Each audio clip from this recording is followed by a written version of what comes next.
Tudo se novo é, em Cristo renasci, sua graça plena nunca mudará.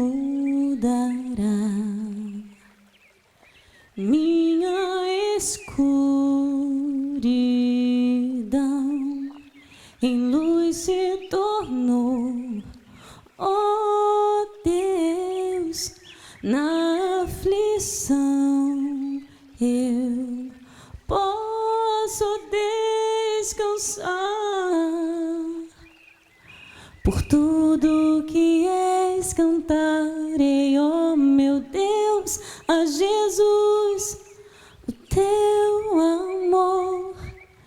Cristo, te amo, oh quanto eu amo, pra mais ninguém, Deus, eu vou viver. Em ti justo sou, Jesus. Então o texto diz assim: porque bem sabemos que a lei é espiritual, mas eu sou carnal, vendido sob pecado. Eu estou lendo a partir do 14, Romanos 7, 14, em diante. Nós podíamos ler tudo, mas nós já fizemos isso no outro domingo. Porque bem sabemos que a lei é espiritual, mas eu sou carnal, vendido sob o pecado, porque o que faço não aprovo, pois o que quero, isso não faço, mas o que aborreço, isso faço. E se faço o que não quero, consinto com a lei, que é boa, de maneira que agora já não sou eu que faço isso, mas o pecado que habita em mim. Porque eu sei que em mim, isto é, na minha carne, não habita bem algum, e com efeito, o querer está em mim, mas não consigo realizar o bem, porque não faço o bem que quero, mas o mal que não quero, esse faço. Ora, se eu faço o que não quero, já não faço eu, mas o pecado que habita em mim. Acho então esta lei em mim, que quando quero fazer o bem, o mal está comigo, porque segundo o homem interior, tenho prazer na lei de Deus, mas vejo nos meus membros outra lei, que batalha contra a lei do meu entendimento, e me prende debaixo da lei do pecado que está nos meus membros. Então, hoje, basicamente, o que eu quero fazer é dizer por que Paulo escreveu o capítulo 7. Com isso, nós vamos olhar algumas doutrinas essenciais. A razão, porque quando chegou nesse ponto em Romanos, Paulo teve que escrever isso. Desde o início, Paulo faz uma acusação a toda a humanidade, mostrando que todos os homens estão debaixo da ira de Deus, e que não há nada que o homem possa fazer para consertar as coisas com Deus, e que todos os homens estão condenados.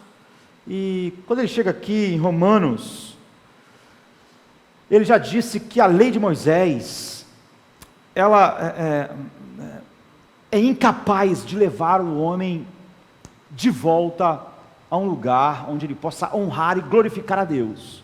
E ele diz mais, que aqueles homens que não conhecem a lei de Moisés, têm a lei de Deus escrita em seus próprios corações, de tal maneira que ninguém tem desculpa e todos estão condenados, para que toda boca se cale, não é, diante de Deus, e todo mundo seja condenável diante dele, porque não há um justo sequer, não há quem faça o bem, não há quem busque a Deus, como ele diz no capítulo 3. Então ele diz que nem a lei de Moisés, para aqueles que conhecem a lei, nem a lei que Deus escreveu no coração de todos os homens, pode justificar o homem. Ela é impotente para fazer do homem justo diante de Deus. Mas Paulo diz mais, que a lei é impotente também para nos santificar, mesmo depois que nós fomos regenerados. Ele diz isso, nós somos pecadores. O ser humano, o homem natural, é pecador por natureza, mas ele é pecador também por ação. Portanto, a lei, ela nos condena, mas ela não só nos condena. A lei, além de nos condenar, ela atiça em nós toda sorte de cobiças. Ela ativa em nós toda a rebelião que nós temos naturalmente contra Deus. Então ela não pode nos justificar, e de alguma maneira nós nos tornamos piores à medida que temos contato com a lei. As pessoas que têm contato com a lei de Moisés e aquelas pessoas que têm contato com a lei que Deus escreveu nos seus próprios corações. Então ele diz que por isso Deus em sua misericórdia fez uma justiça disponível a nós, que não tem nenhuma relação com o que nós podemos fazer ao olharmos para a lei. É o que ele diz em Romanos 3:21, ele diz assim: mas agora se manifestou sem a lei a justiça de Deus, tendo testemunho da lei e dos profetas, isto é, a justiça de Deus pela fé em Jesus Cristo, para todos e sobre todos os que creem, porque não há diferença. Ele vai dizer, nem judeu, nem... Ou seja, por meio da união com Cristo. Então o homem, ele é declarado justo, se ele estiver em Cristo, se o Espírito Santo unir ele a Cristo. Mas diz mais, diz que é essa união com Cristo que produz a santificação. E não, mesmo depois da justificação, não é a lei que produz a santificação, é a união com Cristo. Ele diz, nós unidos a Cristo produzimos frutos para Deus. Como a lei é a expressão do caráter de Cristo, como nós estamos unidos a Cristo, é essa vida de Deus em nós, esse princípio de vida, que produz a santificação, porque ao olharmos para a lei agora, nós olhamos partindo desse princípio de vida que está em nós. Ou seja, não é a lei que nos concede poder para a santificação, é a união com Cristo. A união com Cristo nos justificou e é ela que nos santifica. Ou seja, nossa relação, mesmo na santificação, não é uma relação que nós olhamos para a lei e aí nós cumprimos a lei e somos santificados, mas é o poder de Cristo operando em nós que produz os frutos, que nos conforma à lei de Deus. E esse fruto é fruto daquilo que Cristo é. É por isso que a santificação não é meritória, é a obra da comunhão, da união. Assim nós somos perfeitamente declarados justos diante de Deus, e depois essa comunhão com Cristo, essa união com Cristo vai produzindo essa santificação, mas nem para nós nos tornarmos justos, e nem para nos mantermos cada dia mais sendo transformados à imagem de Cristo, é a lei que opera isso. Então, a justificação é pela fé, pela união com Cristo. E a santificação é pela fé na união com Cristo, que gera o poder e te conforma. Então, ambas as coisas, tanto a justificação quanto a santificação, envolve um afastamento da lei como meio decisivo de acertar as contas com Deus. O que acontece é que, à medida que você ganha uma nova natureza, você ama a lei de Deus, porque a lei de Deus simplesmente é a expressão do que Ele é, e ao amar Cristo e tudo que Ele é, você ama a lei de Deus. Mas o meio decisivo é a união com Cristo que produz esses frutos. Ou seja, é a união com Cristo que nos torna como Deus e nos santifica, e não a lei, apesar de que vai nos conformar à lei de Deus, mas quem está operando isso é a comunhão com Cristo. Então Romanos 7 é escrito para suportar esse ensino, para olharmos e suportar essa coisa, porque isso fez surgir uma objeção. Essa objeção já tinha surgido antes, porque como Paulo está sempre falando, olha, você é justificado independente das obras da lei, Romanos 3:21, e depois ele diz, você tem que morrer para a lei, ou seja, para uma relação legal. Quem está numa relação legal com Deus está condenado. Então você tem que morrer para a lei, nesse sentido de você mesmo legalmente cumprir a lei para ser aceito ou para ser santificado, porque há essa incapacidade no homem natural. Algumas pessoas começaram a dizer, olha, o que você está dizendo, então a lei é um problema, surgiu uma objeção. Isso quer dizer que a lei fez a gente ficar pior? A lei não pode nos ajudar, a lei nos faz ficar pior, a lei não pode nos justificar, a lei não pode nos santificar. E Paulo está enfrentando isso, ele já tinha enfrentado. No 3:31 ele diz: será que nós em seguida anulamos a lei pela fé? De maneira nenhuma. Pelo contrário, nós estabelecemos a lei. Então Romanos 7:7, a pergunta aparece de novo, ele diz: que diremos, pois? É a lei pecado? De modo nenhum. Mas eu não conheci o pecado senão pela lei, porque eu não conheceria a concupiscência se a lei não dissesse: não cobiçarás.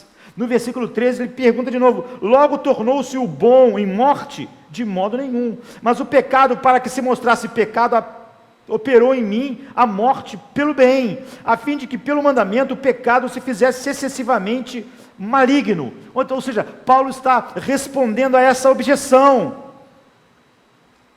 Paulo, você está dizendo que a lei de Deus é venenosa, que a lei de Deus nos piora, que a lei de Deus...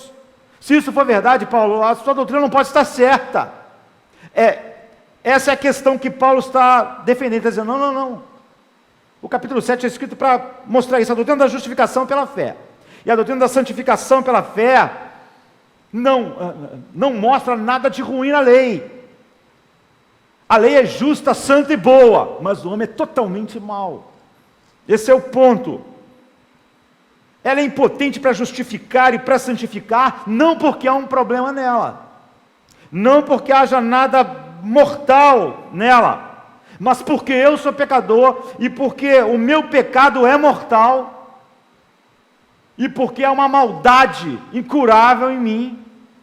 A lei, que é boa e justa, só faz isso ficar mais claro e evidente. Por isso, essa objeção à doutrina da justificação pela fé e santificação pela fé cai pelo chão. Não é um problema da lei, o problema é o homem. O problema era, a lei deixa clara a total falência do ser humano. Então é essa gloriosa verdade do Evangelho que Paulo levanta e mostra aqui. Então semana passada não, 2 semanas atrás, semana passada foi o Carnaval, não é? Nós vimos o versículo 7 ao 13, que é a batalha que nós não podemos vencer, que é o homem natural. A lei vai lá e condena o homem. E depois nós vimos do 14 ao 25, a batalha que nós não podemos perder. Nós vimos que a partir daí o apóstolo Paulo começa a falar no passado, no presente. Antes ele vinha falando no passado, da batalha que o homem não podia ganhar. A partir do 14 ele começa a falar sobre o homem regenerado, a batalha que existe, mas que o homem regenerado não pode perder, por causa da sua união com Cristo. A mesma união que justificou o homem, está santificando. E essa união com Cristo, esse mistério da união da igreja e com Cristo, não é? Dando-lhe nova natureza, faz ele agora enfrentar uma batalha ainda, mas uma batalha que ele não pode perder. E de 1 a 6 é o ponto de virada, foi isso que nós vimos, e nós começamos a conversar a respeito de uma obra de Robert Louis Stevenson, não é? Que é O Médico e o Monstro, Dr. Jekyll e Mr. Hyde. As pessoas que estavam aqui lembram, nós falamos, é um livro não muito longo, 80 páginas, e é um livro terrível. Foi escrito em 1886, quando ele foi lançado, e é evidente quando a gente lê o livro, que o livro foi inspirado no capítulo 7 de Romanos, e nós vimos como Stevenson, ele não compreendeu todo o capítulo, não é? Ele não entendeu a batalha que nós não podemos perder, que ainda existe, não é? A partir do 14, mas ele entendeu a condição do ser humano de maneira profunda e retratou aqui nessa obra, metade dela. Então ele nasceu em 1850, morreu em 1894, e ele escreveu essa obra, ele escreveu outras obras famosas, foi um dos maiores escritores do século XIX, e nós sabemos que Dr. Jekyll, ele criou uma poção nessa obra, como nós vimos, que ele percebia que nele havia dois eus, assim, um que se inclinava para algumas coisas boas, e um que se inclinava totalmente para tudo que era mal. E ele achava que você nunca poderia viver uma vida plena, porque esses dois eus, na verdade nós temos um eu só, mas é assim que parece, não é? Um homem dividido. É assim que o capítulo 7 de Romanos começa a mostrar o homem. Ele diz, o homem não pode ser totalmente feliz, porque o seu eu, que quer fazer as coisas certas, vamos dizer assim, ele está sempre sendo tentado pelo mal, porque dentro dele há um mal que tenta ele fazer coisas que ele mesmo sabe que é errado, como Paulo diz em Romanos 1, de todos os homens. E ao mesmo tempo essa parte má quer fazer as coisas, sabe, de maneira egoísta, o que dá prazer, mas essa outra parte fica perturbando a consciência, atrapalhando o homem, o mal a se divertir e o bom a viver de uma maneira assim, que condiz com o que ele queria. E ele faz então a poção, ele chama isso de química metafísica, que divide os dois eus nele, por isso que é o médico e o monstro. Então o Dr. Jekyll é um homem respeitável, um cara assim importante na sociedade, e agora ele consegue dividir isso, o Mr. Hyde, que é a sua parte má, da parte, entre aspas, boas. E nós vemos que na primeira vez que ele toma a poção, ele diz assim, eu me conheci pela primeira vez. Ao primeiro sopro desta nova vida, quando ele se tornou totalmente Mr. Hyde, né? Mr. Hyde, ele diz de uma maldade completa, ele define a maldade completa como totalmente egocêntrico, ou seja, pensando totalmente em si mesmo, em seus prazeres. Ele diz, eu descobri quando tomei pela primeira vez a poção, que nesse sopro de vida, que eu era muito mais mau e perverso, 10 vezes mais mau e perverso do que eu podia imaginar. Eu era vendido como um escravo ao meu mal original, ao meu pecado original. Ele usa exatamente as palavras de Paulo em Romanos 7, vendido sob pecado, não é? E nós vimos que ele era de uma família cristã, reformada. E é claro que ele tira isso do capítulo do versículo 14 do 7, sabemos que a lei é espiritual, eu contudo não sou, pois fui vendido como escravo ao pecado. Essas são exatamente as palavras que ele usa. Então, ele se inspirou totalmente nesse capítulo, e essa passagem é a inspiração principal. E ele tomava a poção, então, e ele virava esse ser repulsivo, né, totalmente mau, que era o Mr. Hyde, e continuava durante boa parte do tempo sendo Dr. Jekyll, aquele médico respeitado. E é óbvio que as pessoas começam a ligar o que um faz com o outro por alguns acontecimentos, ele vai começando a ter problemas. Isso a gente já viu na semana passada, e ele acha que realmente pode resolver isso, assim, sabe?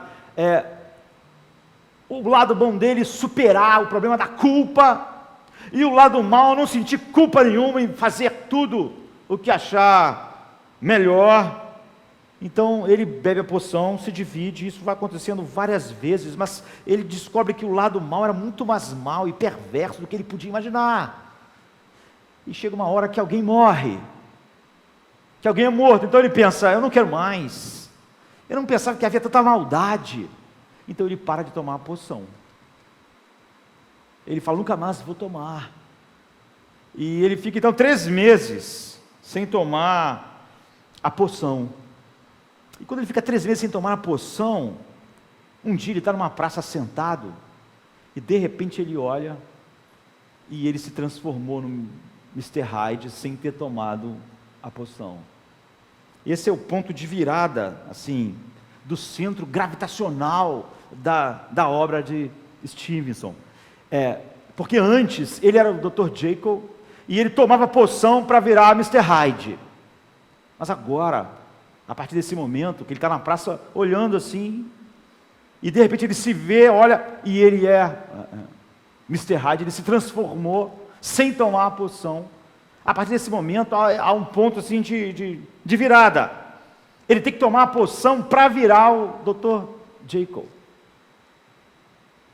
Ele descobre nessa hora que não só o mal era muito maior do que ele imaginava, mas a partir desse momento de viragem, ele descobre que o mal é muito mais poderoso do que ele imaginava. Que esse mal é incontrolável. Que é esse mal que controla, e não aquilo que ele achava bom. Então, o Mr. Hyde agora é que está no controle absoluto. E o Mr. Hyde só toma a poção para virar o Dr. Jekyll quando, de alguma maneira, ele sente que vai ser... a polícia vai pegar ele e alguma das suas crimes. Então ele sempre toma para escapar. Ou seja, ele sempre quer mostrar o lado bom, só para o lado mal ser preservado.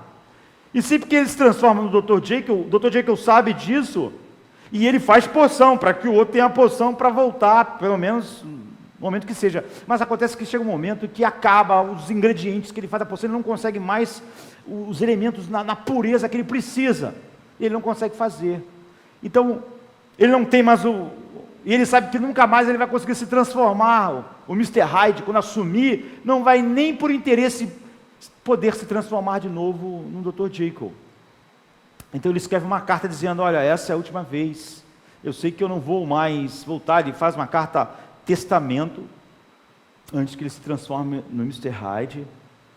E o Mr. Hyde, não podendo mais se transformar no Dr. Jekyll, foge da polícia e acaba... eu não vou contar o que acaba acontecendo, vocês leem.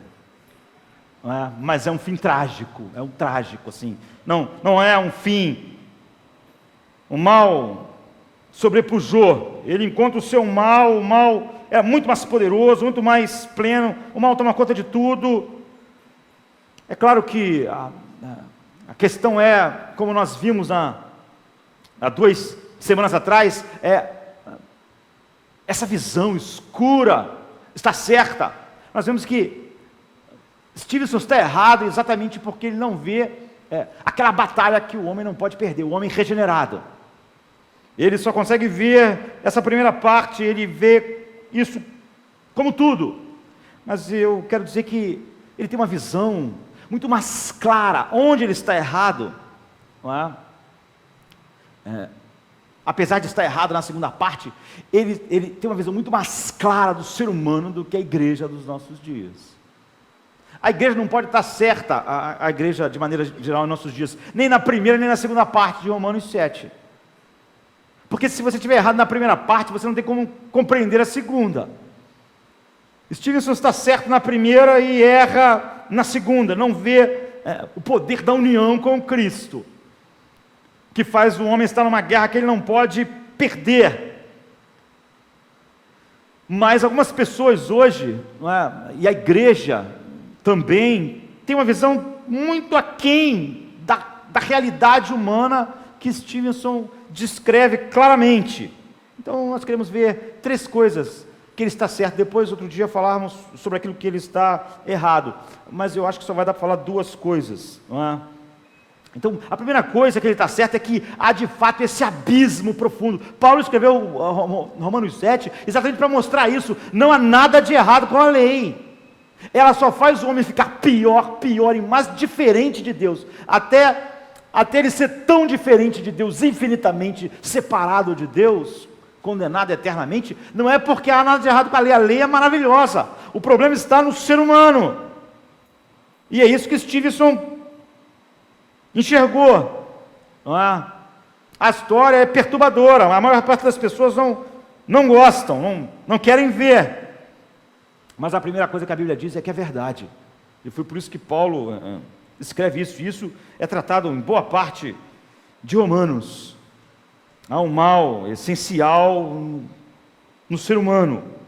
A maior parte de nós acredita que há alguns seres humanos que são assim iluminados, sabe, como o apóstolo Paulo, assim, pessoas especiais. E alguns seres humanos são assim obscuros, maus, como os ditadores, os serial killers, como, enfim, terroristas, mas que a maior parte das pessoas são boas, não são nem, estão naquele pináculo como alguns, como o apóstolo Paulo, e nem estão naquele buraco como outros. E na maior parte das pessoas, o ser humano essencialmente é bom. E quando ele é mau, de alguma forma, alguma coisa externa operou isso nele. E isso, infelizmente, é o que a igreja hoje acredita.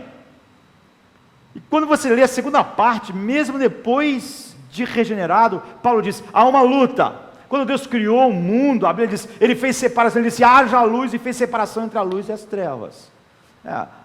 O apóstolo Paulo diz em 2 Coríntios que isso é que acontece na regeneração. Antes, aquela batalha que a gente não podia vencer, era só escuridão. Mesmo a parte que supostamente nós achávamos boa, é totalmente escuridão. Mas depois que a luz de Deus brilhou, então agora essa luz, depois que Deus disse, haja luz, que é a regeneração, que a glória de Deus começou a brilhar em nós, na união com Cristo, essa luz vai invadindo todos os recantos, mas ainda há escuridão. Não é o fim da escuridão, ainda há uma batalha, mas é uma batalha que a luz não pode perder, que a semente incorruptível não pode morrer.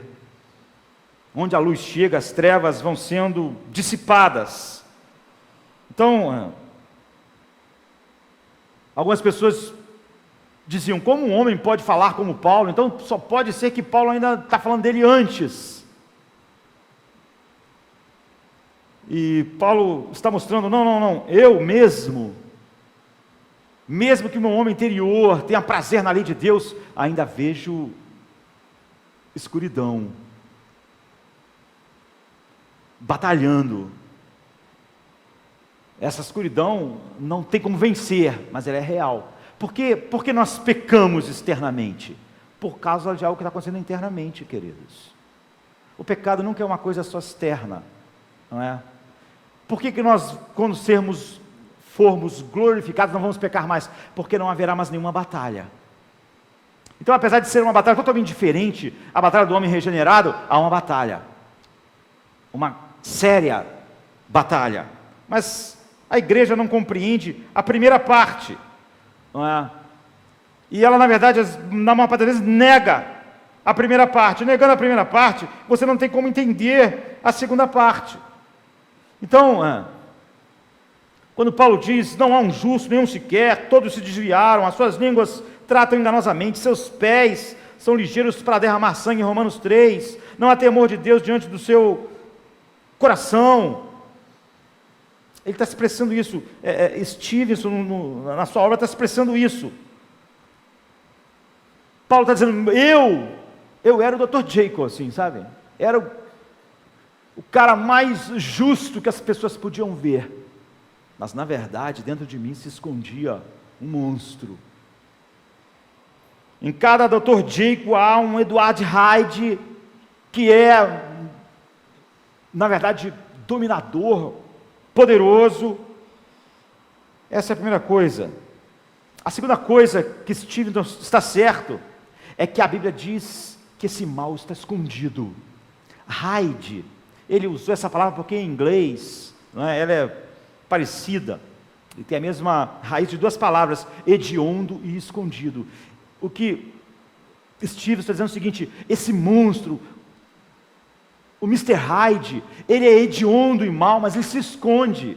Só a poção revelou ele. E quando ele se revela, ele é muito mais mau e ele é totalmente dominante. Então ele é hediondo e se esconde. Ele está certo. É exatamente por isso que o homem está sob o domínio e ao mesmo tempo o homem tem ilusões de bondade dentro de si. Então, você vê que nesses dois primeiros pontos, ele está corretíssimo. E a igreja da nossa geração não está. É que nós temos dificuldade com a segunda parte de Romanos 7. Nós temos dificuldade com Romanos 7 inteiro. E nós não compreendemos, o evangelicalismo moderno não expressa o que a primeira parte de Romanos 7 diz. Salmo 36, 9 diz: na tua luz nós vemos a luz. Nós não temos como... você não pega uma vela para procurar o sol. O sol é algo que ou ele se revela ou nós não enxergamos nada. Não há como nós termos uma luz para achar o sol. O sol precisa se revelar. Essa é a condição do coração humano. O Espírito Santo vem, então ele revela Cristo a nós. Ele diz haja luz. Sem isso o homem permanece na escuridão e na sua maldade. Essa maldade esconde dele mesmo quão profunda a maldade é. Quando o Espírito Santo não faz isso, 1 Pedro 2,8 diz que Jesus é a pedra de ofensa que se tornou preciosa para nós. Para quem o Espírito Santo não abriu os olhos, ele é totalmente ofensivo, mesmo sendo totalmente santo. Ou seja, Jesus ou é a coisa mais preciosa, ou ele é uma pedra de escândalo. Ele não está em nenhum lugar intermediário. Então é fundamental nós entendermos a natureza da mensagem e as fundações do Evangelho. Em João 5, 39, 40, Jesus diz assim: examinai as Escrituras, porque vocês acham que nelas contém a vida eterna. São elas que dão testemunho de mim. E vocês, contudo, não querem vir a mim para teres vida. Então, a depravação total é a doutrina mais desprezada pelo ser humano. A depravação total é a doutrina mais desprezada pela igreja da nossa geração.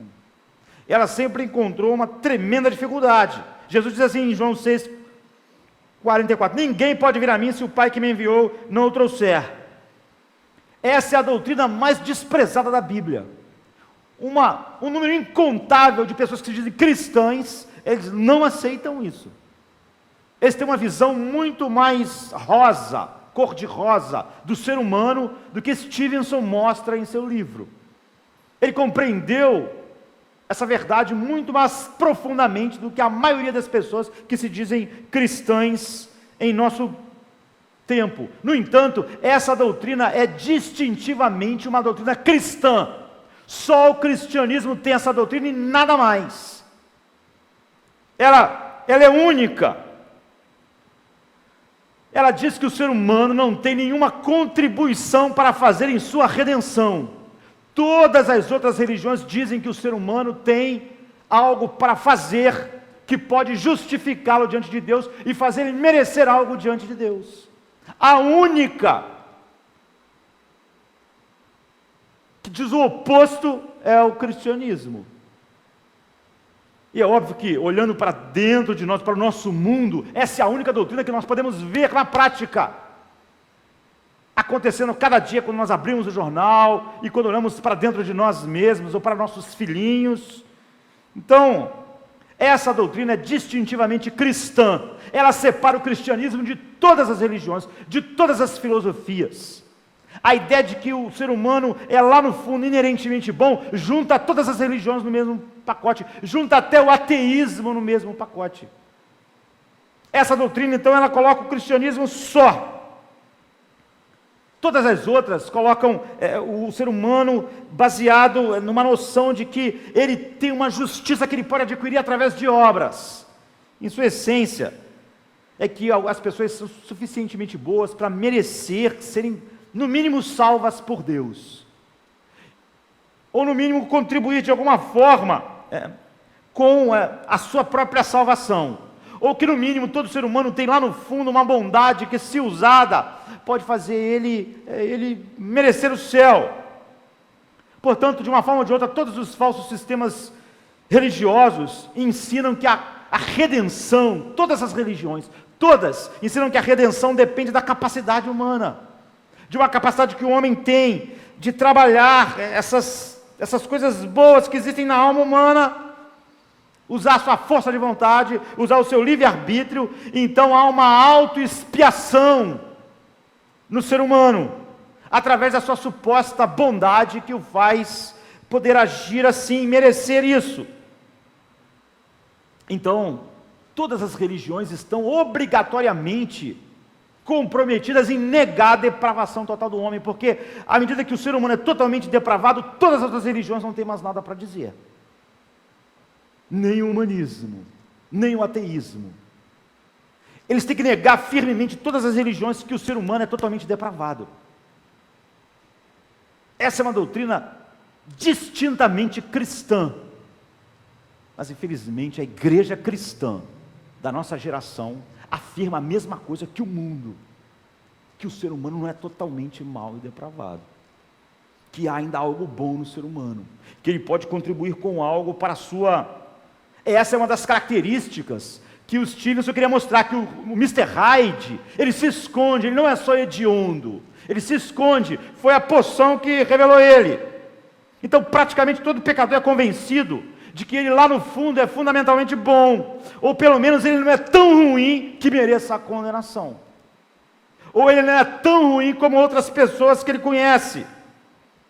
Casualmente, todo homem diz, eu não sou perfeito, mas quando ele diz isso, ele já está querendo dizer, eu não sou perfeito, mas há muitas coisas boas em mim, eu admito que há alguns defeitos, eu admito que me falta a perfeição.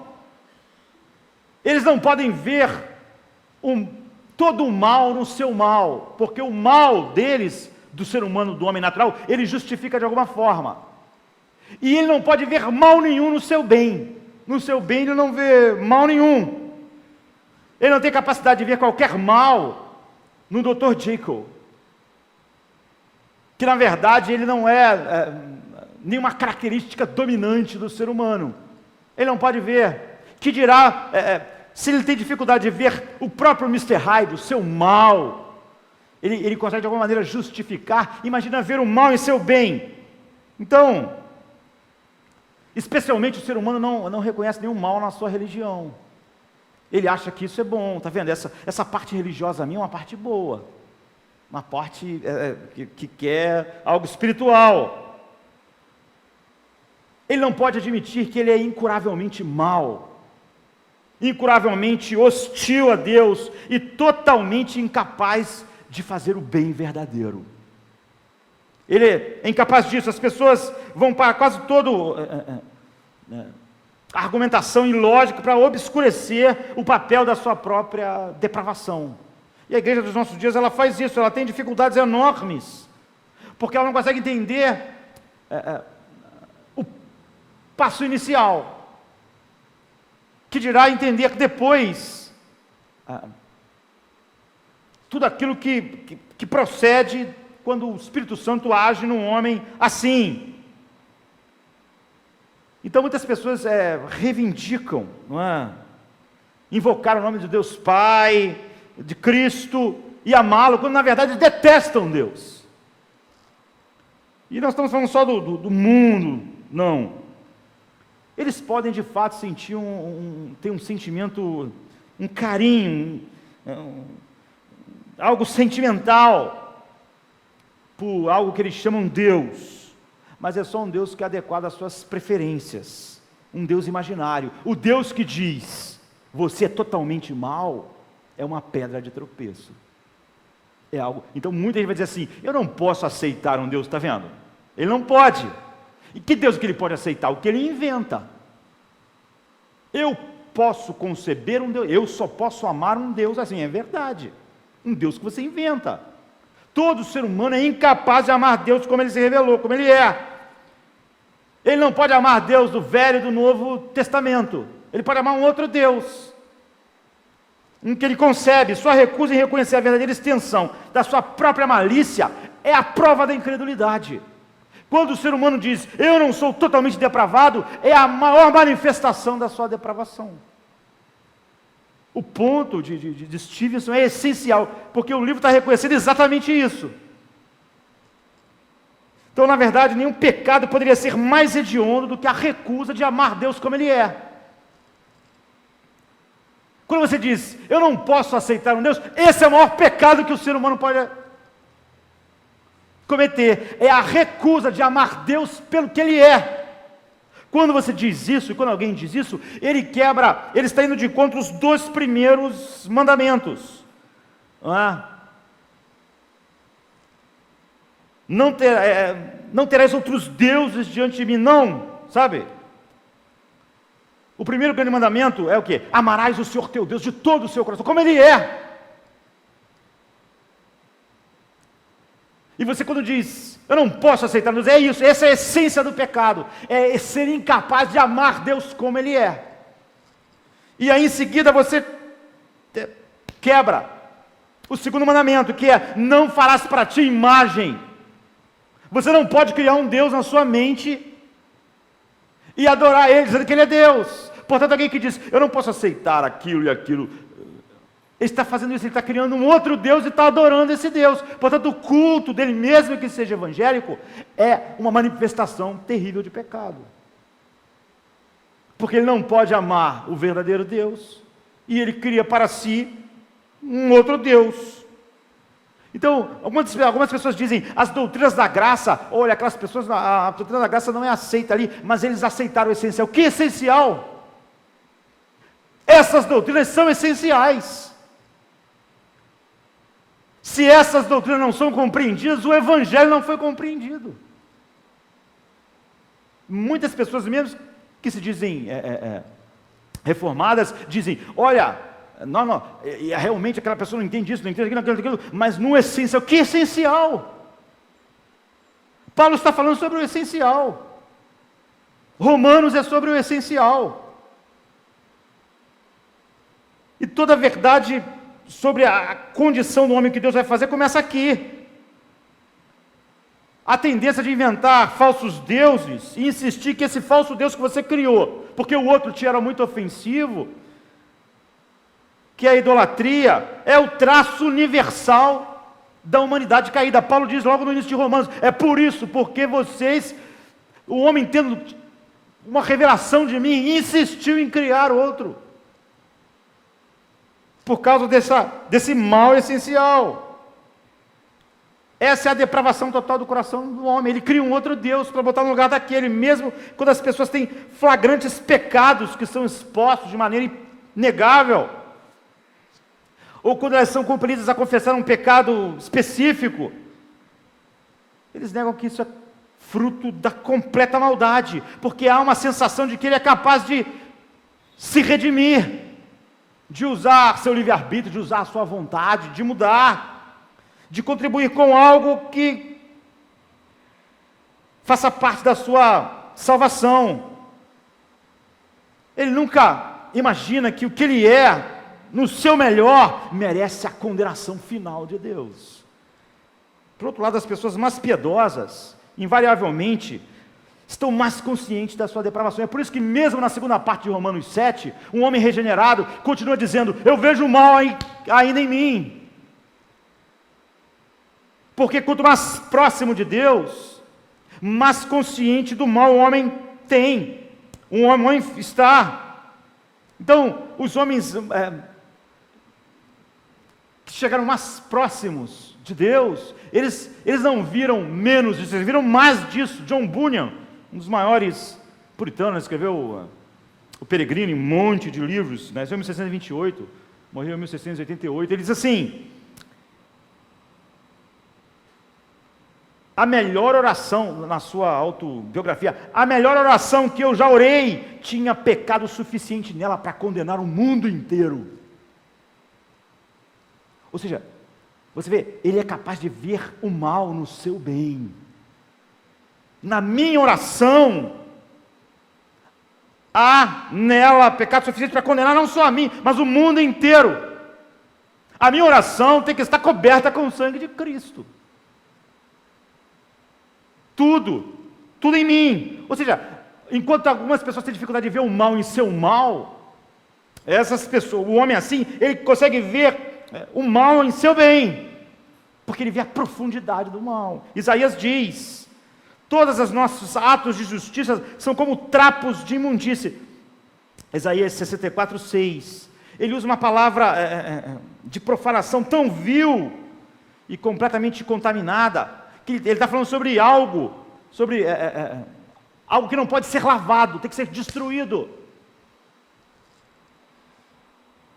Então essa é a avaliação bíblica, não do nosso mal, mas do nosso bem. Não do Mr. Hyde, mas do Dr. Jekyll. Ele é totalmente mau. A Bíblia diz que os nossos atos de justiça são incuráveis em sua maldade, que não há como lavá-los.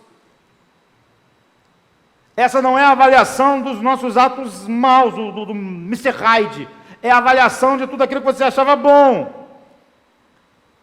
Então, nós ficamos profundamente preocupados com a nossa geração, porque a maior parte daqueles que se dizem porta-vozes do Evangelho, ou dos evangélicos, odeiam a doutrina da depravação total. Essa é a doutrina distintivamente cristã, e que separa o cristianismo de todas as religiões e do humanismo, e do ateísmo. Então não há mais diferença. E às vezes você vai ouvir pregadores simplesmente ecoando as noções mundanas de quê? De autoestima, de pensamento positivo, de que há coisas boas em você, e que você deve focar nessas coisas, de que todo o teu problema é que você tem uma baixa autoestima, você tinha que ter uma visão mais elevada de você, e que isso, à medida que você achar que você é bom, você vai ser capaz de fazer coisas melhores. Você vê, esse é o sentido oposto, mas isso está muito mais em consonância com o Evangelho hoje. A visão de que o homem lá no fundo é fundamentalmente bom, revela ódio ao Deus das Escrituras. Diz que a gente não pode amar o Deus como Ele se revelou, e o que Ele revelou a respeito de nós. E isso engana os pecadores em sua pecaminosidade, esconde o verdadeiro Deus, faz o pecador e o pecado mais benigno, e faz de Deus um psicólogo freudiano, que só quer bater um papo com você para liberar o melhor de você, que muitas coisas que fizeram com você prenderam. Então, na verdade, a depravação é muitas vezes minimizada no contexto em que ela devia ser proclamada com a maior clareza. Então, um dos erros fundamentais que está por trás de todos os erros é a ideia de que o homem há algo bom nele. E isso é o que faz todas as religiões serem falsas. É o ponto inicial, e de que ele pode contribuir com a sua salvação. Esse está no topo da lista. E essa é a noção mais popular da igreja da nossa geração. E a igreja da nossa geração colocou lá no topo as mesmas coisas: autoestima, pensamento positivo, que você simplesmente tem que bombear o teu eu para cima. Nisso, o livro de Stevenson está infinitamente à frente do que a igreja tem pregado em nossos dias. Então, nos principais segmentos do evangelicalismo, nós pegamos essas coisas. Você tem que ter muito cuidado quando ouve uma pregação, se o que está na caixa é a Bíblia, porque na maioria das vezes, o que está na caixa é psicologia secular, e a Bíblia é só o papel que embrulha a caixa. É só o papel de embrulho, você rasga aquilo, abre a caixa, lá dentro estão todas as noções que fazem todas as outras religiões e que fazem o pensamento secular. Mas dentro da caixa não está a Bíblia é só um embrulho, para aquilo ficar com cara evangélica. Então esse não é um problema menor.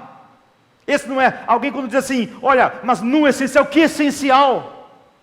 Esse é o ponto essencial. Se isso cai, tudo vai cair junto. Se você minimizar a doutrina da depravação total dos homens, você se torna inimigo da cruz. A cruz se torna uma monstruosidade. O inferno se torna uma monstruosidade. A ira de Deus sobre Cristo se torna uma monstruosidade. Tudo. Então, para você compreender todos os outros componentes doutrinários da salvação, você tem que compreender esse. A dificuldade em compreender todas as doutrinas da salvação é porque esse primeiro ponto não é compreendido. E é inútil realmente você querer entender o resto se esse não foi entendido. Esse derruba todo o resto. Aí alguém vai dizer para você que no essencial nós concordamos. No que é essencial que nós concordamos? Essas são as doutrinas da salvação.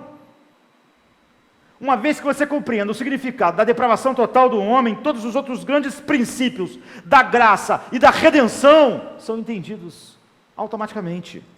Acima de tudo, você vai ver a realidade da depravação humana, você vai compreender tudo aquilo que Cristo teve que fazer, e que a salvação de um homem transcende a todo tipo de manipulação que você pode fazer. A igreja hoje, ela vive de manipulações, porque ela acredita que o ser humano não é totalmente depravado. Então manipulação funciona para que alguém se converta, para que alguém mude, mas é só porque ela negou a primeira. Então a doutrina da depravação total honra totalmente e completamente o Deus que se revelou nas Escrituras e não deixa nenhuma honra para o homem. Se isso incomoda alguém, é evidência de que o seu coração não foi mudado. Ele está no mesmo ponto que todas as outras religiões estão. Ele só está embrulhando tudo o que o homem crê a respeito de si mesmo com o papel, sabe, o papel que embrulha a caixa com a Bíblia. Mas dentro da caixa não está a verdade de Deus, está a perspectiva histórica sobre essa doutrina. É exatamente a mesma.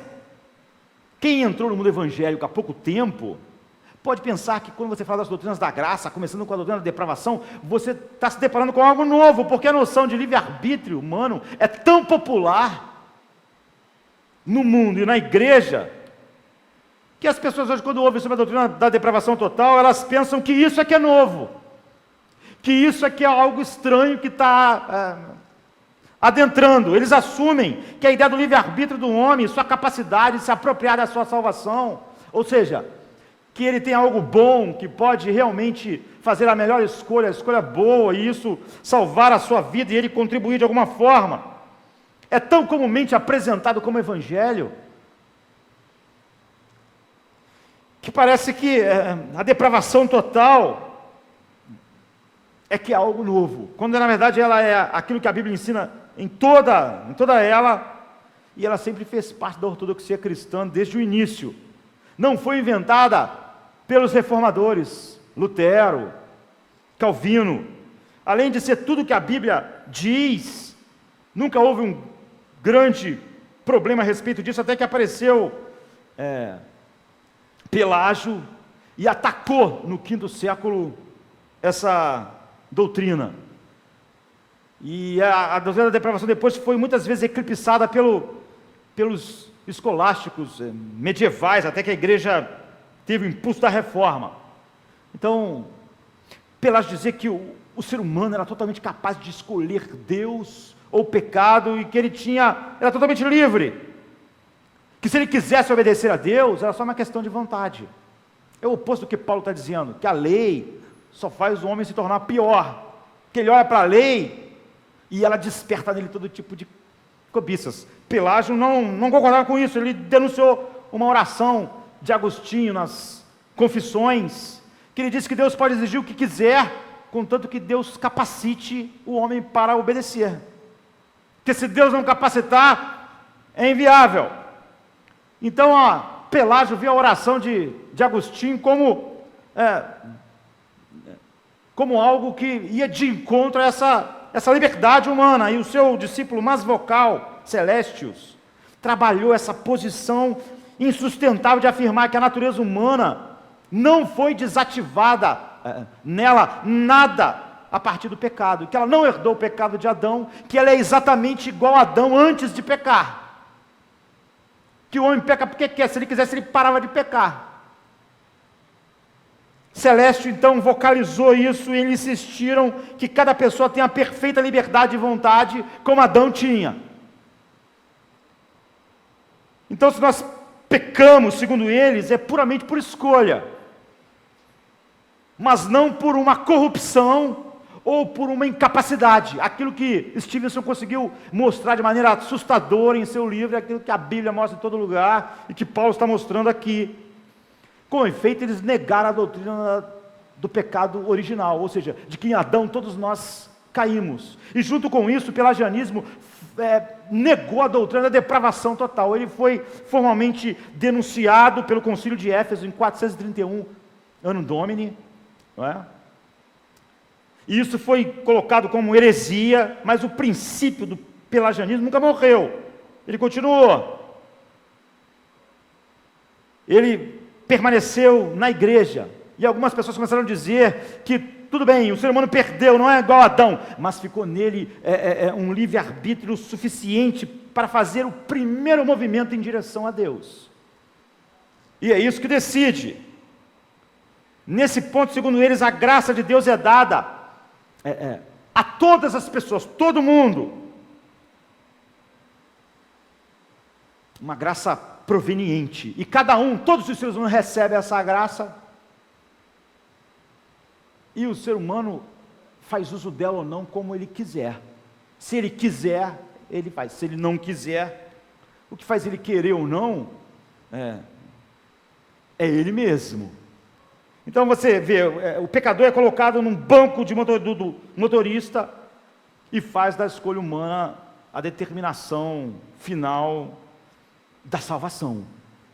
Esse ponto de vista é conhecido como semi-pelagianismo. A ideia de que a depravação é real, mas ela não é total. Não é? Ela afeta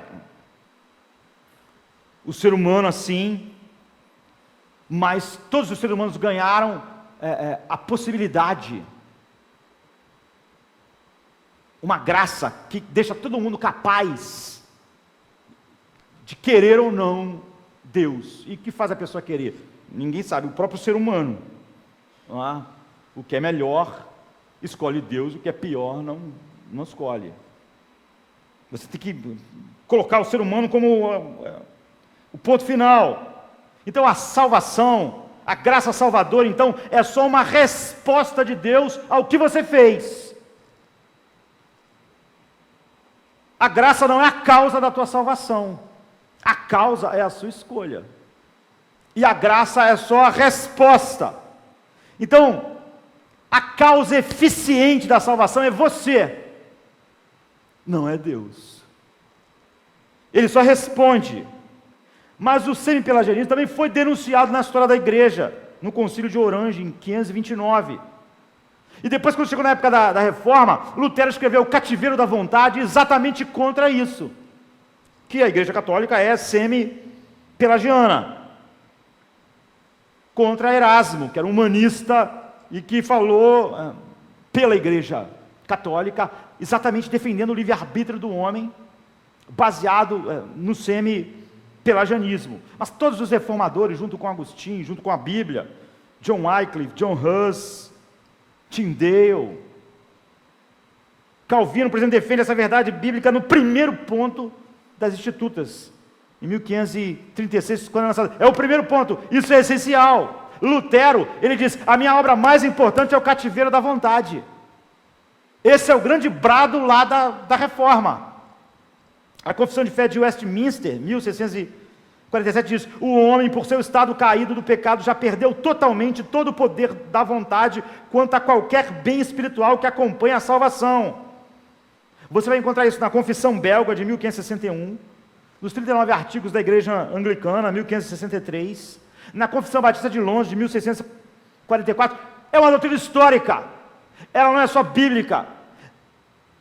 Sempre que o Evangelho voltou, sempre que houve uma reforma, as doutrinas bíblicas voltavam. Então a verdade bíblica em relação à depravação total do ser humano é expressa claramente. Então os reformadores, nenhuma dessas confissões, nem Agostinho, estavam trazendo nada novo, como agora também não. Mas é o que parece, por causa de que essa doutrina, que é aquilo que distingue o cristianismo de todas as outras coisas, fazendo um diagnóstico correto da queda humana, e da salvação tão somente pela graça de Deus,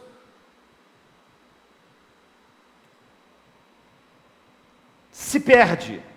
Então, porque a terminologia bíblica sempre é gritante, ela usa as expressões mais abrangentes possíveis: morte, trevas, cegueira, dureza, escravidão, alienação. A Bíblia fala sobre a depravação humana como uma condição que afeta a depravação total, por isso ela afeta o corpo, a mente, as emoções, os desejos, as motivações, a vontade, o comportamento. Ele é total por isso, porque não há nenhuma parte do ser humano que ficou fora, nem o seu corpo, nem sua mente, nem suas emoções, nem seus desejos, nem suas motivações, nem sua vontade, nem seu comportamento. Sem a ação soberana de Deus, ninguém pode superar. Foi isso que o Dr. Jekyll descobriu. É isso que o médico e o monstro fala. Essa é a primeira parte do que Paulo está... E Paulo escreveu Romanos 7 para falar a respeito disso. Porque alguém disse, olha, então tem uma coisa errada com a lei, já que todo mundo é condenado por ela. Quando ela aparece, a gente fica pior. Paulo está dizendo, não, vocês não entenderam. O ser humano é totalmente mau, de forma que a lei é justa, santa e boa. E quando ele vê essa lei, ele só se torna pior. Quando ela diz para o ser humano, não cobiçarás, aí ele cobiça. O problema não é a lei. O problema é o homem. Essa é a razão por que ele está escrevendo isso. A igreja perdeu essa razão. Se Stevenson não entendeu todo o capítulo, a igreja hoje perdeu o ponto essencial. E muitas pessoas dizem, olha, mas no essencial nós concordamos. Que essencial? Sem isso, o cristianismo é como todas as outras religiões. Ele é igual ao humanismo. Então, grande parte da estratégia evangélica atual é identificar o que as pessoas desejam e depois dizer que Deus vai dar aquilo que elas já desejam. Por que eles fazem isso? Por causa do sempre-pelagianismo. Porque eles acreditam que se o homem quiser, ele pode escolher Jesus. Então, se o homem quiser, ele pode escolher Jesus, qualquer coisa que eu use como isca vale. Dinheiro, sexo, qualquer coisa que faça ele tomar uma decisão. Você vê, se essa doutrina, que é o ponto inicial, fosse o ponto inicial, todas essas heresias não aconteciam. Mesmo pessoas que se dizem reformadas, acreditam em métodos que vão fazer as pessoas voltarem para Deus. Acreditam que se, de alguma maneira, elas parecerem relevantes para o mundo vai se voltar para Deus, porque de fato, o homem acredita que não só o ser humano tem algo bom e essencial nele, mas como isso pode ser, se o homem quiser, usado para atrair essa parte boa dele, fazer uma decisão para Deus, mesmo que eu tenha que corromper a palavra de Deus. Então, o que está na caixa não é o evangelho, o que está na caixa é o humanismo, é psicologia humanista, é as ideias de todas as religiões, a ideia da bondade humana, da caridade expiadora. Deus é tratado como sendo sentado no céu, torcendo as mãos, torcendo para que as pessoas, será que elas não percebem que eu posso dar o que elas querem? É só elas tomarem uma decisão, e eu estou aqui querendo dar a elas sexo melhor, casamento melhor, dinheiro melhor, saúde melhor. Mas será que essas pessoas não tomam uma decisão para vir para o meu lado? Esse é o Deus, esse não é o Deus verdadeiro. Isso é hediondo. Então, nós não podemos dizer, olha, no essencial, que essencial? Que nós concordamos. Poucos parecem considerar que aquilo que o pecador não convertido mais deseja, é a última coisa que Deus quer dar a ele. Tudo que o homem natural deseja, Deus não quer dar a ele. É o puro Mr. Hyde. Ele definiu a maldade total do ser humano como? Completa. O egocentrismo total. E o que o Evangelho realmente diz sobre a humanidade é a última coisa que o pecador quer ouvir. Então, é por isso que eu não quero dizer, porque como eu acredito que ele tem que tomar uma decisão, se eu falar a última coisa que ele quer ouvir, ele não vai tomar a decisão que eu quero. Você vê, não acreditar nessa doutrina essencial estraga tudo. Se eu acreditar que ele realmente nunca vai querer o que Deus quer, eu tenho que depender dele ouvir a verdade do Espírito Santo fazer uma obra nele. Então, os textos na Bíblia são chocantes. Nosso tempo se foi, né? Paulo diz assim em Efésios 2, 1 e 3, ele vos vivificou, estando vós mortos em vossas ofensas e pecados, em que noutro tempo andaste segundo o curso deste mundo, segundo o príncipe das potestades do ar, do espírito que agora opera nos filhos da desobediência, entre os quais todos nós também antes andávamos nos desejos da nossa carne, fazendo a vontade da carne e dos pensamentos, e éramos por natureza filhos da ira, como todos os outros. Por natureza, ele quer dizer por nascimento. Nós nascemos filhos da ira, nascemos debaixo da ira de Deus, herdamos uma natureza corrupta que odeia Deus. É óbvio que nós não odiamos o Deus que nós podemos inventar. Nós podemos dizer, esse Deus, pastor, eu não gosto. Mas o Deus que é todo amor, o Deus que é assim, o Deus que me vê algo bom em mim, eu posso aceitar. Você acabou de inventá-lo. É isso que é o pecado essencial. Deus diz, criaram outro Deus, criaram uma imagem, e se adoram esse Deus, adoram Ele. Isso é o pecado. Isso não é religiosidade, isso não mostra a bondade humana, isso mostra a maldade humana no seu ápice. Dizer, eu sou incapaz de adorar e amar o Deus da Bíblia, o Deus como Ele se revelou, mas eu sou capaz de adorar e amar um Deus que eu inventei. É isso que eu estou fazendo aqui nesse domingo. Isso é maldade, isso é pecado, isso é hediondo, isso não é culto. Isso é quebrar o primeiro mandamento, isso é quebrar o segundo mandamento, é quebrar o grande mandamento, amarás o Senhor teu Deus, como Ele é. Então Paulo diz assim em Romanos 5,12, por um só homem entrou o pecado no mundo, e pelo pecado a morte, assim também a morte passou a todos os homens, porque todos pecaram nele. É isso, essa é a descrição, nós somos pecadores por natureza, desde o nascimento. É por isso que você não tem que ensinar o seu filho a mentir, a desobedecer. É por isso que eles já sabem fazer isso. É por isso que nós temos que ensinar o oposto aos nossos filhinhos.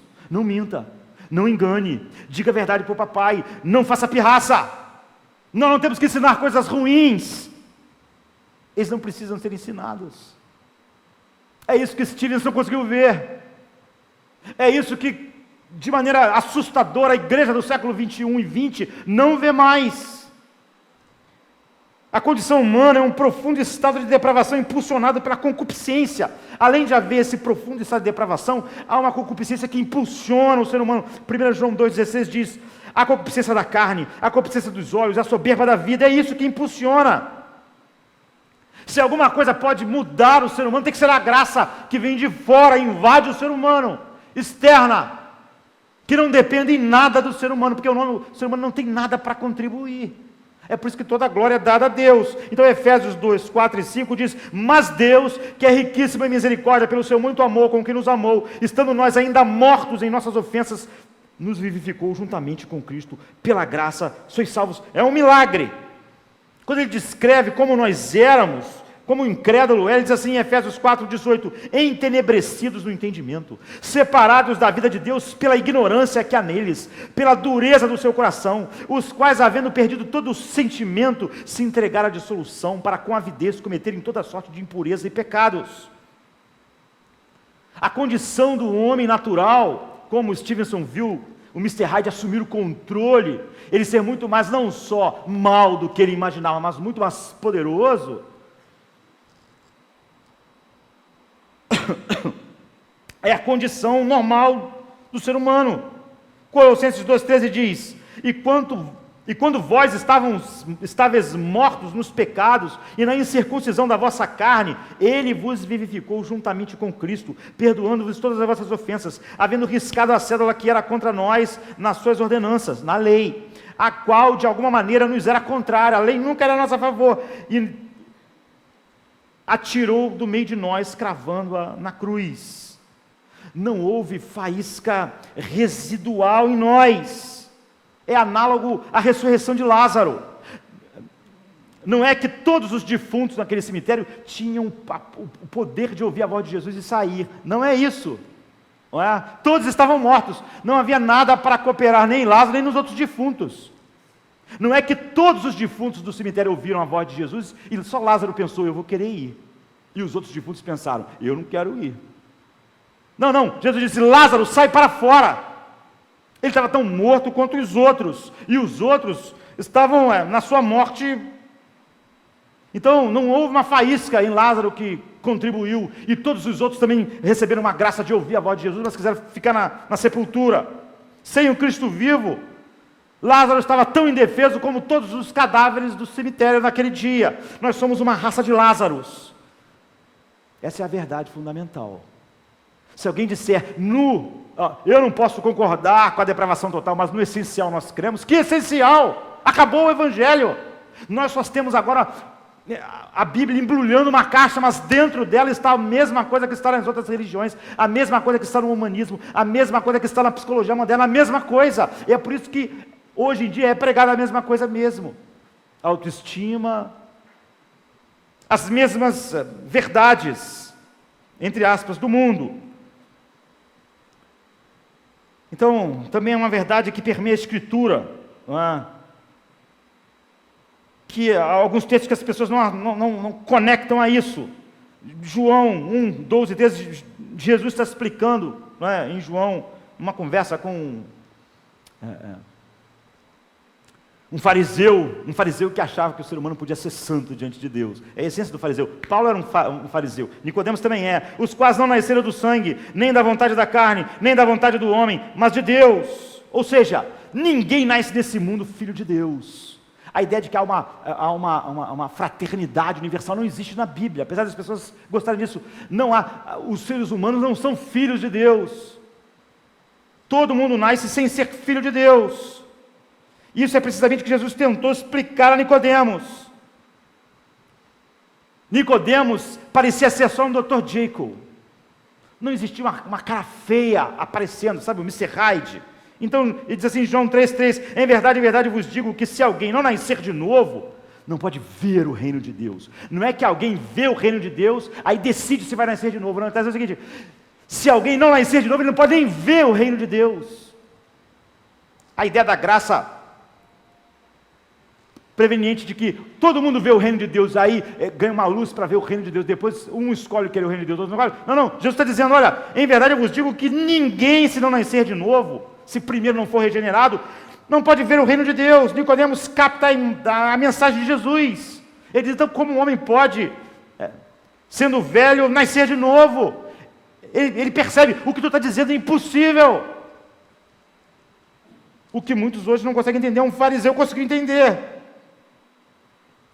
Ele entende, um ser humano não tem a capacidade de trazer a luz a si mesmo. Se é um novo nascimento, então, como isso é possível? Essa compreensão foi difícil para Nicodemos, como é difícil para a igreja hoje. Ele estava conversando diretamente com Cristo. Na verdade, Nicodemos era um fariseu. E a doutrina da depravação total era totalmente ofensiva para um fariseu. Porque um fariseu era como Paulo que diz em Filipenses, segundo a justiça que há na lei, eu era irrepreensível. Antes de eu entender, eu achava realmente isso. Os homens olhavam para mim e achavam, eles só viam um Dr. Jekyll, bom em mim. Até que um dia eu olhei e vi a realidade do não cobiçarás e vi, olha, a clareza. Então Jesus diz assim, em verdade vos digo que se alguém não nascer da água e do Espírito, Jesus está fazendo uma referência a Ezequiel 36, 25 a 27, que fala sobre a limpeza espiritual e a regeneração, ele não pode entrar no reino de Deus. Ele é nascido da carne, é carne, o que é nascido do Espírito é Espírito. Então Jesus diz assim, não se surpreenda de eu ter que te dizer que você tem que nascer de novo. Porque era surpreendente para Nicodemos. Porque essa doutrina era terrível. Ele diz assim no versículo 9, como pode ser isso? Então quando ele diz, como pode ser isso? Jesus dá a resposta a resposta é totalmente enigmática. Porque hoje a gente ia dizer para Nicodemos assim, você faz o seguinte, levanta a mão e faz uma oração comigo. Você crê? Então, okay, então faz uma oração. Pronto, você já... Por que Jesus não fez isso? Quando Nicodemos pergunta, como é isso? Como é isso? Jesus diz assim, o vento sopra onde quer, e ouves a sua voz, mas não sabes de onde vem, nem para onde vai. Assim é todo aquele que é nascido do Espírito. Que tipo de resposta é essa? O que Jesus estava fazendo? Hoje Jesus seria completamente repreendido por nós. Jesus está dizendo para ele o seguinte, o nascimento espiritual não depende de você, depende do Espírito Santo. O Espírito sopra onde quer. Você vê os efeitos, mas você não produz o vento. A salvação é uma obra divina, Nicodemos. Carne só produz carne, os mortos não podem ter vida, o Espírito Santo é quem dá vida. E você só pode ver o resultado do vento assim que você vê. Você não pode produzir um novo nascimento, mas você pode ver os efeitos quando o Espírito Santo produz. Você vê se a igreja hoje acreditasse nisso, nunca nós acharíamos que precisava de um culto de jovem para jovem se converter, de algo que atrai o jovem, algo que atrai o velho, algo que atrai quem quer dinheiro, algo que atrai quem quer um casamento bom. Nós só acreditamos nisso porque nós não acreditamos que o vento sopra onde quer. Porque nós não acreditamos na depravação total do homem. Nós temos problema para entender a primeira parte de Romanos 7. E a razão pela qual Romanos 7 foi escrita para mostrar, não há problemas na lei de Deus. O homem é totalmente mau, de tal maneira que aquilo que é santo faz ele ficar mais mal e não bom. Ele depende de outra coisa. Então em João 5,21 Jesus diz, pois assim como o Pai ressuscita os mortos e os vivifica, assim também o Filho vivifica a quem Ele quiser. Você vê, não é? Então você repita uma oração. Ele está dizendo o Pai, o Filho, o Espírito sopra onde quer, o Pai vivifica a quem Ele quer, e o Filho dá a vida a quem Ele quiser. Essa é a doutrina bíblica. Essa é a causa eficiente. A causa eficiente na salvação é o Pai, o Filho e o Espírito Santo. Talvez, em nenhum outro lugar, Jesus é mais claro quando ele diz assim em João 6,44, ninguém pode vir a mim se o Pai que me enviou não o trouxer. Agora, boa notícia é que se o Filho vos libertar, você verdadeiramente vai ser livre. Ele não pode falhar, você vê? Essa é a batalha que você não pode perder. Quando Deus faz algo, você não pode perder. Não é possível perder, porque Ele é onipotente. Só Ele pode reverter a queda. Ele está falando com um fariseu como Paulo, está falando com Nicodemos, sabe? Essa é uma batalha que você não pode vencer. Ninguém pode vencer. É a batalha do versículo 7 ao 13. Em nenhum desses textos, Jesus tem o propósito ou passa perto de defender a capacidade do pecador. Se o pecador tem uma espécie, entre aspas, de livre-arbítrio, no sentido, é isso que você vai ver Lutero explicar com tanto cuidado, e os reformadores, no sentido de que ele não é obrigado a escolher o mal, ele escolhe porque não há uma compulsão externa que o obrigue. Ou seja, ele escolhe o mal porque ele não é capaz de desejar o bem. E essa é a profundidade da depravação. Não é só que ele é incapaz de fazer o que é bom, ele é incapaz de desejar o que é bom. Quando a lei diz algo, ele deseja o oposto. Ele não pode desejar o que é bom. E essa é a profundidade. Então Lutero esclareceu no Cativeiro da Vontade que o pecador sempre vai escolher de acordo com seus desejos mais fortes. É isso que Stevens estava mostrando. O Hyde é, na verdade, o ser dominador que se esconde. Em outras palavras, suas escolhas é o que Lutero tentou ensinar no seu livro. É o que Jesus está ensinando a Nicodemos. É o que Paulo está ensinando. As suas escolhas não determinam o estado do seu coração. O estado do seu coração determinam as suas escolhas. E como é o coração do homem? É mau. Jesus diz assim do coração do homem, Mateus 7, 21 e 23, porque do interior do coração dos homens saem os maus pensamentos, os adultérios, as fornicações, os homicídios, os furtos, a avareza, o amor ao dinheiro, as maldades, o engano, a dissolução, a inveja, a blasfêmia, o orgulho, a soberba, a loucura. Todos esses males procedem de dentro do homem. O que Jesus está dizendo, o que Lutero estava dizendo, o que todos os reformadores, junto com todos os apóstolos, dizem, é que o homem escolhe segundo o estado do seu coração. Ele não muda o seu coração pelas suas escolhas, é o oposto, é o coração que determina as suas escolhas. Então Jesus diz, por que o mundo é assim? Porque do interior do homem saem adultérios, fornicações, homicídios, furtos, avareza, maldade, engano, amor ao dinheiro, dissolução, inveja, blasfêmia, soberba, loucura, tudo. Aqui está o resumo do Antigo Testamento sobre a mesma verdade, em Jeremias 17:9. O coração é mais enganoso do que todas as coisas. É o que está dizendo, o coração, o homem sempre escolhe segundo o seu coração. Ou seja, não é a escolha tua que define como é o seu coração, é o seu coração que define as suas escolhas. É por isso que Jesus diz: olha, se o homem não nascer de novo, enganoso é o coração acima de todas as coisas. Jeremias diz: pode o etíope mudar a sua pele, o leopardo mudar as suas manchas, assim também não pode o homem.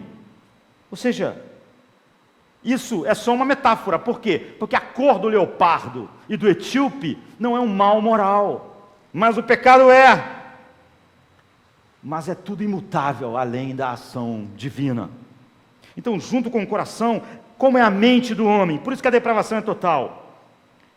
A Bíblia diz assim em Romanos 7 e 8, porquanto a inclinação da carne é inimizade contra Deus, pois não está sujeita à lei de Deus, nem na verdade pode ser. Portanto, os que estão na carne, ou seja, não regenerados, não podem agradar a Deus.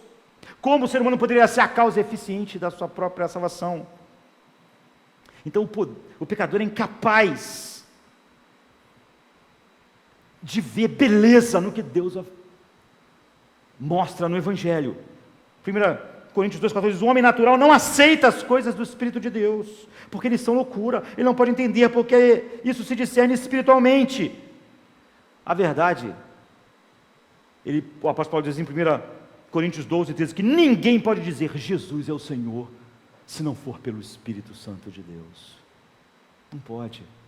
Você pode criar um Deus, um Jesus que se encaixe. Ou seja, isso é o pecado hediondo da idolatria. Infelizmente, 2 Coríntios 4,4 diz assim: o Deus desse século cegou o entendimento dos incrédulos para que não vejam a luz do Evangelho da glória de Cristo, que é a imagem de Deus. O que pode resolver isso? Paulo diz assim em 2 Coríntios 4,5: porque nós não pregamos a nós mesmos, mas a Cristo Jesus o Senhor, e nós mesmos somos vossos servos por amor de Jesus.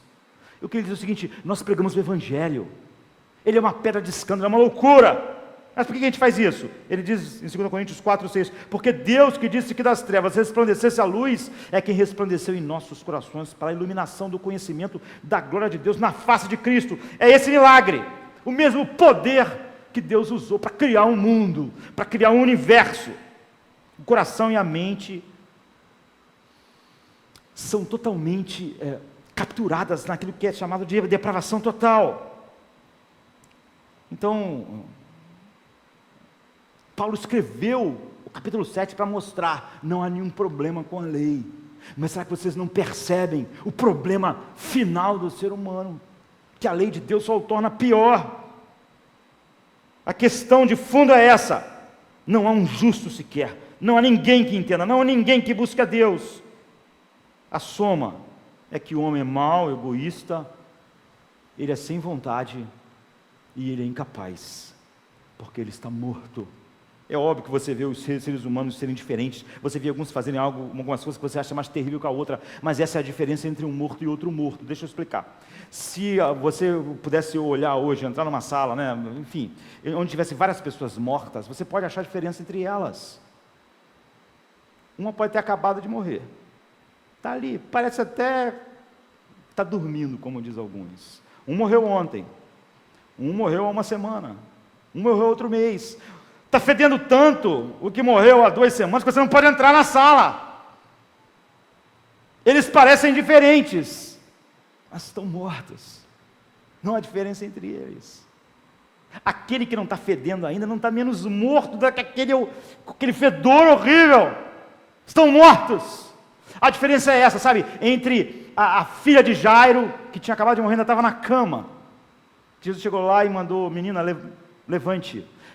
E o filho da viúva de Naim, que já estava sendo levado para o enterro, certamente a cara dele já não estava igual da menina. Ou Lázaro, 4 dias mortos, fedendo. Mas qual é a diferença essencial entre eles, queridos? Nenhum, estão mortos. Essa é uma questão de tempo. É isso, o Mr. Hyde dominou e por fim não sobrou nada. Porque é isso, esse é um mal essencial. Então, nós vamos continuar. Essa é a razão pelo qual Paulo escreve isso, porque ele está dizendo, não há nenhum problema com a lei de Deus, mas vocês não veem o tamanho do problema no ser humano, a gravidade, a profundidade. As pessoas hoje, elas estão pregando e falando do evangelho que a Oprah Winfrey pode falar no seu programa. Quem vive agora com a Oprah é Rob Bell, que já foi um pastor de uma grande igreja nos Estados Unidos, emergente, começou a se desviar cada vez mais da verdade para ser relevante para a cultura, acabou abandonando tudo que ofendia o homem, abraçando só essa coisa assim, ame o seu próximo, dê uma coisa para ele, vamos nos amar e nos abraçar, ajude aquele que está precisando de alguma coisa, essa coisa que todo mundo, todas as religiões falam. Começou a negar as doutrinas essenciais. Depois de um certo tempo, Rob Bell escreveu um livro falando que todo mundo, por final, vai ser salvo, ou seja, universalista. Agora, Rob Bell, depois de um certo tempo, é a favor do casamento gay. E essa semana, junto com a Oprah, né, ele disse no programa dela, da Oprah, que a igreja vai ser sempre relevante se ela continuar se apegando a essas cartas velhas escritas 12 mil anos atrás. Que se a igreja tiver que ser relevante, ela tem que abandonar essas cartas velhas. É isso. Pelo menos agora está havendo um pouco de honestidade. Quando as pessoas começam a negar essas doutrinas, elas continuam dizendo que é evangelho, mas não é mais. É só algo que está na caixa embrulhado com o papel da Bíblia. Pelo menos o Rob Bell agora está tirando todos os embrulhos e dizendo, é nisso que eu creio. Eu não creio no evangelho. É óbvio que um monte de gente vai gostar do que ele diz, porque agora o que ele diz é relevante para o mundo. A Oprah contratou ele agora está ficando milionário, porque ela se tornou riquíssima com o programa dela de anos, e depois ela comprou um canal, e agora ele é o queridinho da mídia, mas ele abandonou o evangelho. Ninguém diz, olha, isso aí, as pessoas podem não crer, mas no essencial nós temos, que essencial? Que essencial? Nós vamos continuar olhando, de maneira geral, o capítulo 7, antes de entrarmos nos seus pontos particulares, que vai de novo trazer essas grandes doutrinas. Mas essa não é uma questão periférica, é sobre nós termos ou não termos o evangelho. E na primeira parte, o livro de Stevenson está muito mais claro do que é o evangelho, do que a igreja do século 20 e 21. Ele não entendeu, sabe, a guerra que a gente não pode perder. Mas a igreja da nossa geração não entendeu nada. Então o que ela prega, o que está na caixa, só está embrulhado com o papel da Bíblia. Porque a doutrina distintiva do cristianismo para todas as outras religiões se perdeu. E quando ela se perde, nós não entendemos mais as doutrinas da salvação. E se as doutrinas da salvação são perdidas, nós não temos mais nada, a não ser boas obras, social, e o mundo pode entender. Inclusão, fraternidade universal, não há nada de ofensivo mais, porque o Mr. Hyde se escondeu. É por isso que Stevenson escolheu esse nome. Ele é horrível, odioso, mas ele se esconde. Ele se esconde e precisou de uma poção lá para ele vir à tona. E a gente vai ver como Paulo fala sobre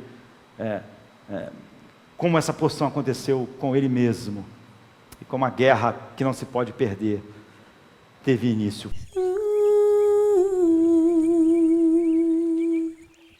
Tudo se novo é, em Cristo renasci, sua graça plena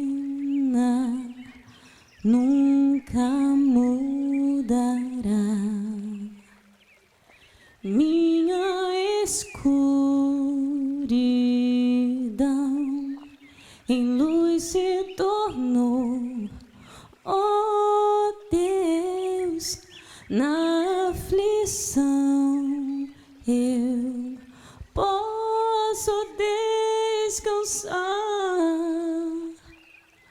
Por tudo que és cantarei, ó meu Deus, a Jesus, o teu amor. Cristo, te amo, oh quanto eu amo, pra mais ninguém, Deus, eu vou viver.